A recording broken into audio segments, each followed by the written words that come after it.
Subscribe कीजिए royal teacher को education संबंधी न्यूज़ तुरंत पाने के लिए। पूर्ण दूध योजना के लिए स्कूलों को सरकार से नहीं मिल रहा है पर्याप्त बजट। फाइनल ईयर एग्जाम पर बड़ा फैसला, सितंबर तक लागू कर सकती है सैलरी से जुड़ा नियम। 50 करोड़ कामगारों को होगा लाभ। प्रबोधकों की याचिका पर उच्च न्यायालय ने सरकार को किया जारी नोटिस। ऑनलाइन एजुकेशन की राहें आसान करती है दीक्षा ई लर्निंग पोर्टल। राजस्थान बारी बोर्ड कॉमर्स का परिणाम होगा आज जारी। जी हाँ दोस्तों, बात करें आज की पहली खबर की तो अन्नपूर्णा दूध योजना के लिए स्कूलों को सरकार से नहीं मिल रहा है पर्याप्त बजट। शिक्षक संघ ने दूध अन्नपूर्णा योजना को बंद करने की उठाई है मांग। राजस्थान शिक्षक एवं पंचायती राज कर्मचारी संघ ने राजकीय विद्यालय में लागू अन्नपूर्णा दूध योजना को बंद करने की मांग की है। संघ के जिला अध्यक्ष राजेश शर्मा ने मुख्यमंत्री शिक्षा मंत्री को प्रेषित ज्ञापन में योजनाओं में पर्याप्त खामियों का उल्लेख करते हुए मिड डे मील योजना के तहत लागू की गई अन्नपूर्णा दूध योजना छात्रों के स्वास्थ्य की दृष्टि से एक तरह बेहतरीन योजना होते हुए भी वातानुकूलित कक्षाओं में बैठे नीति निर्धारकों की ओर से क्रियान्वित करने में लगातार अनदेखी से दम तोड़ती जा रही है। ज्ञापन में यह भी लिखा है कि बीते सालों में मिड डे मील विभाग की ओर से स्कूलों को अन्नपूर्णा दूध योजना संचालित करने का कभी भी पर्याप्त बजट भी नहीं दिया गया। बात करें अपनी अगली खबर की तो केंद्रीय विद्यालय के 9वीं व 11वीं के छात्रों को मिलेगा पास होने का विशेष मौका केवीएस में। मानव संसाधन विकास मंत्रालय ने चलाए जा रहे केवीएस विद्यालय में जो छात्र 9वीं और 11वीं में भाग नहीं ले पाए उन्हें प्रोजेक्ट वर्क के आधार पर अगली कक्षा में प्रमोट होने का विशेष मौका मिलेगा। प्रोजेक्ट वर्क छात्रों को जरूरी पासिंग मार्क प्राप्त करना होगा। राष्ट्रीय मुक्त विद्यालयीन शिक्षा संस्थान की परीक्षाएं रद्द। कोरोना संकट से में छात्रों के स्वास्थ्य को लेकर लिया निर्णय निशंक।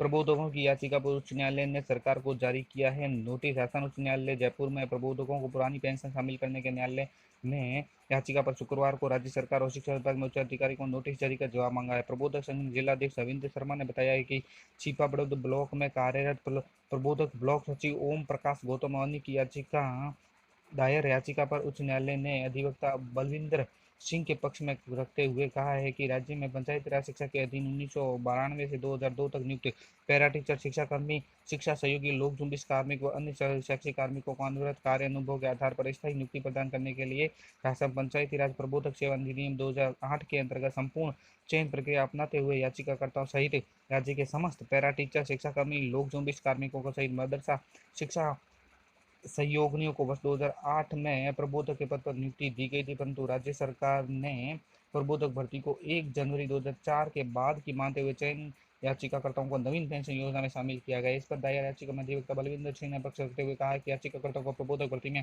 5 वर्ष के कार्य अनुभव को ही आधार माना गया था। साथ ही यह बताया गया है कि स्थायी नियुक्ति के बाद भी 5 वर्ष के कार्य अनुभव के अतिरिक्त शेष कार्य अनुभव में से प्रत्येक 3-3 वर्ष की एक वेतन वृद्धि का लाभ मिल चुका है। इसके आधार पर यह स्पष्ट हो जाता है कि प्रबोधक 1 जनवरी 2004 से पूर्व ही सरकारी सेवा में प्रवेश कर चुके हैं। ऐसे में याचिकाकर्ताओं को पुरानी पेंशन का लाभ नहीं दिया जाना न्याय के नैसर्गिक सिद्धांतों और संविधान प्रदत्त अधिकारों का उल्लंघन है।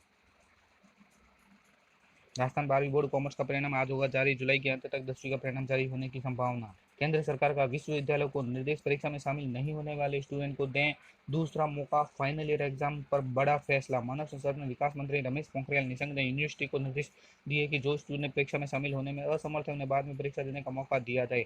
दरअसल कॉलेज यूनिवर्सिटी की परीक्षाओं को लेकर स्टूडेंट और टीचर की तरफ से हो रहे विरोध के बाद केंद्रीय शिक्षा मंत्री ट्वीट कर यह जानकारी दी। पोखरियाल ने कहा है कि यूनिवर्सिटी स्टूडेंट की सुविधा के आधार पर उन परीक्षाओं का कभी भी आयोजन कर सकते हैं। इससे पहले यूजीसी ने देश भर में ग्रेजुएट और पोस्ट ग्रेजुएट फाइनल ईयर की परीक्षाओं को लेकर गाइडलाइन जारी की थी। अपने संशोधित दिशा निर्देशों में आयोग ने कहा है कि अंतिम वर्ष की छात्रों के लिए अब परीक्षाएं सितंबर में आयोजित होगी। सितंबर तक लागू कर सकती है सरकार सैलरी से जुड़ा बड़ा नियम। 50 करोड़ कामगारों को होगा लाभ। श्रम सुधारों से जुड़ा पहला कानून मजदूरी सहित सितंबर तक लागू हो सकता है। श्रम एवं रोजगार मंत्रालय ने विभिन्न पक्षों की राय जानने के लिए इसे सार्वजनिक किया है। संसद ने प्रत्येक कर्मचारी के लिए न्यूनतम मजदूरी निर्धारित करने तथा कामगारों के भुगतान में देरी जैसे मामलों में समाधान को लेकर पिछले साल अगस्त में संहिता को मंजूरी दे दी थी। 7 जुलाई को श्रम मंत्रालय ने जारी मसौदा नियमों को सरकारी राजपत्र में जारी किया। इस संदर्भ में श्रम मंत्रालय ने एक वरिष्ठ अधिकारी ने कहा है कि संहिता के नियमों के मसौदे पर लोग 7 जुलाई से 45 दिनों के भीतर अपनी प्रतिक्रिया दे सकते हैं। अगर सब कुछ ठीक रहा तो लोगों की प्रतिक्रिया पर विचार करने के बाद सितंबर में क्रियान्वित कर दिया जाएगा। ऑनलाइन एजुकेशन की राहें आसान करती है दीक्षा ई लर्निंग पोर्टल। लॉकडाउन की बदली परिस्थितियों में स्टूडेंट अपने कॉलेज स्कूल टीचर्स और क्लास से अलग अलग पड़ गए हैं। ऐसी विकट स्थिति में शिक्षकों और विद्यार्थियों को अपनी स्टडी जारी रखने के लिए मानव संसाधन विकास मंत्रालय ने national council for teacher education के सहयोग से ऑनलाइन एजुकेशन के लिए एक नए प्लेटफॉर्म का प्रारंभ किया है, जिसे दीक्षा ई लर्निंग प्लेटफॉर्म का नाम दिया गया है। धन्यवाद साथियों, आज की वीडियो में इतना ही। वीडियो अच्छी लगे तो जरूर लाइक शेयर और सब्सक्राइब कीजिए। पास में आने वाले घंटी के बटन को जरूर दबाएं एजुकेशन संबंधी न्यूज़ तुरंत पाने के लिए।